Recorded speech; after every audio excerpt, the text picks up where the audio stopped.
Nako po, eto na.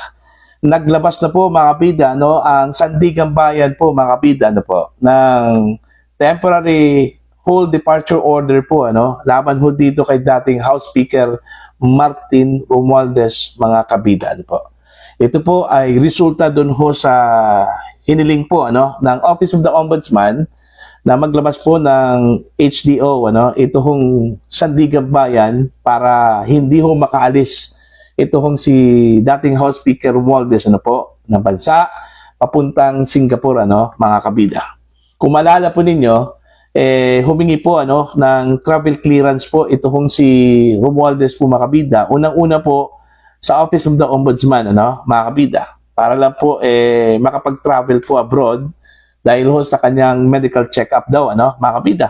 Subalit hindi po ito pinayagan po mga kabida ng Office of the Ombudsman, ano. Dininay yung kanyang request. Subalit ang House of Representatives po ano nagbigay po sa kanya ng authority ano para makalabas po ng bansa, no, mga kabida. Sa madaling salita, binigyan po siya ng travel clearance po, ano, mga kabida, ano po. Okay? Since ang ombudsman po ay hindi po papayag dito dahil ang kanilang argumento po dito mga kabida is para magkaroon po ng presence ito kung si Romualdez dahil ho sa ginagawang investigasyon kasi from time to time ano posibleng ipapatawag po ito kung si Romualdez po mga kabida, no?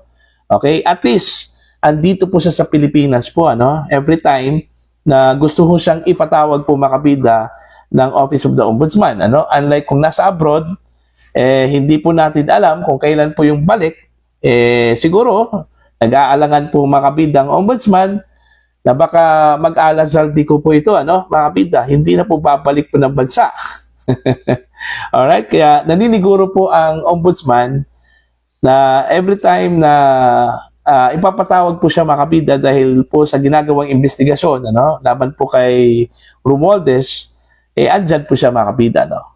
So yun po yung ginawa po ng ombudsman, ano, para makasiguro humingi po sila ng HDO mula sa Sandigan Bayan. At ito na, okay, naglabas na po ano ng temporary whole departure order ang Sandigan Bayan against the former House Speaker, ano po, mga kabida. Now, ano po ang ibig sabihin po dito, ano? Ang ibig sabihin po ay hindi na po makakaalis po ano si Romualdez papuntang Singapore, ano, mga kabida. Dahil ang HDO lang po ang may kapangyarihan po mga kabida napigilan ito hong si Romualdez, ano? Kahit na po sinabi po ng abogado po mga kabida ni Romualdez na maaari pa pong makapag-travel ito hong si Romualdez sa palabas ng bansa dahil unang-una wala hong kaso, okay? Yung kanyang involvement sa sinasabi hong corruption at saka sa national budget po ay under investigation pa po, ano, mga kabida. Diyan po sa Office of the Ombudsman.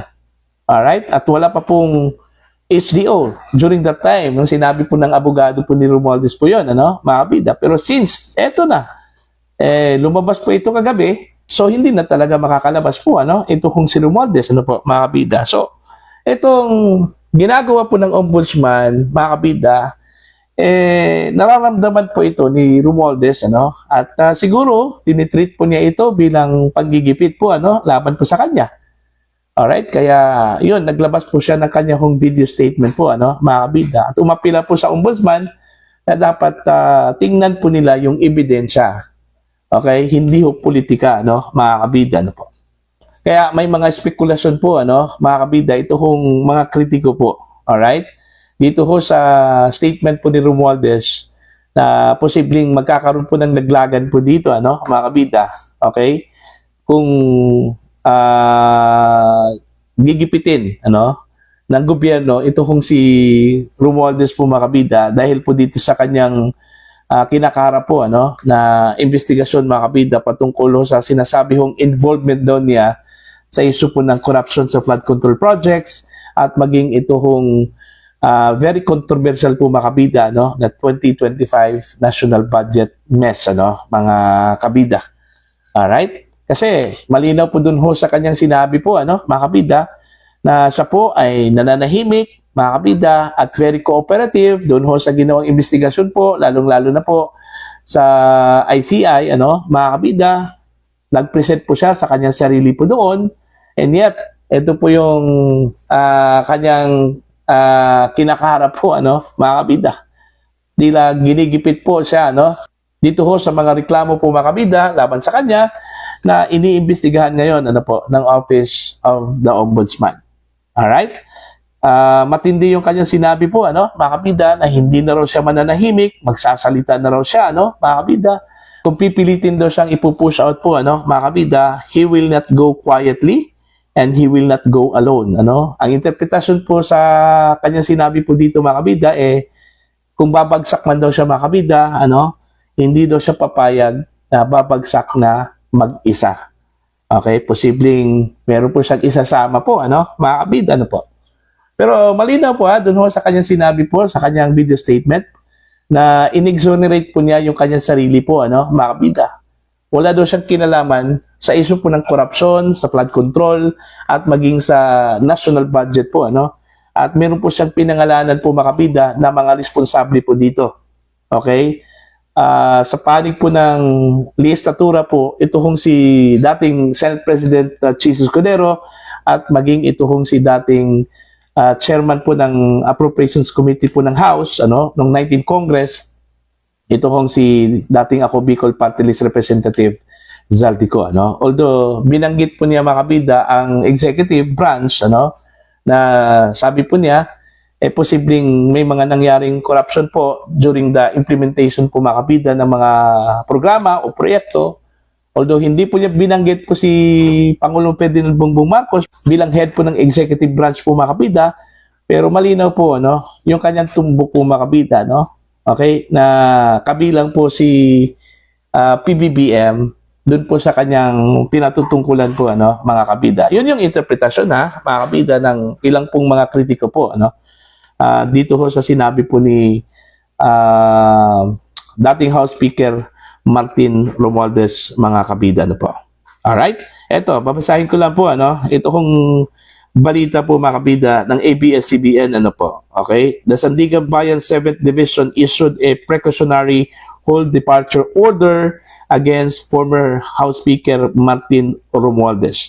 The Office of the Ombudsman has filed the verified ex parte application for the issuance of a precautionary hold departure order before the Sandigan Bayan, and it was shuffled on Tuesday to the said court. Ayun. So yun na, mga kabida. Okay? So hindi na po makakalabas po si Romualdez ng bansa, mga kabida, unless kung ito po ay dadaan po sa backdoor, mga kabida, Okay? Pero kung dadaan po ito sa mga regular at under process po, mga kabida, like airport or port, siguradong haharangin po ito, mga kabida, si Martin Romualdez dahil ho sa precautionary hold departure order, mga kabida, So kung ako po si Romualdez po, mga kabida, dito nila sa Pilipinas maghanap po, ng doktor para doon ho sa kanyang medical check-up. Bakit pa po sa Singapore, Marami naman pong magagaling ho dito sa Pilipinas, Bakit pa sa ibang bansa, mga kabida? Kung talagang check-up lang yon, medical check-up, marami hong mga sophisticated na mga facilities po, dito sa Pilipinas. Hindi naman po behind po ang Pilipinas po, sa pagdating ho sa siyensya po, mga kabida, medical equipment, ang dami ho dito sa Pilipinas. Alright? So dito na lang po sa Pilipinas po siya magpa-check up po, instead doon sa Singapore, Kasi wala na po siyang pagkakataon po, na pumunta po ng abroad dahil ho dito sa precautionary hold departure order po, mga kabida, na inilabas po, ng Sandigan Bayan, po, mga kabida. So antayin na lang po niya na matapos ang investigasyon po ng Ombudsman. Kung sakali man po walang probable cause, ligtas po ito kung si Romualdez, mga kabida. Pero kung meron, okay, as what the Ombudsman said, mga kabida, kumbaga tiniyak po niya, na magsasampu po sila ng kaso, this coming May, laban ho kay Romualdez, kasama ito kung si dating Senate President Chis Escudero, yun talaga yung kapalaran po ano ni Romualdez ano po mga kabida. Okay? So para po sa inyong opinion at pananaw mga kabida, please comment down. Sa mga hindi pa po subscriber po sa akin channel, please subscribe. Just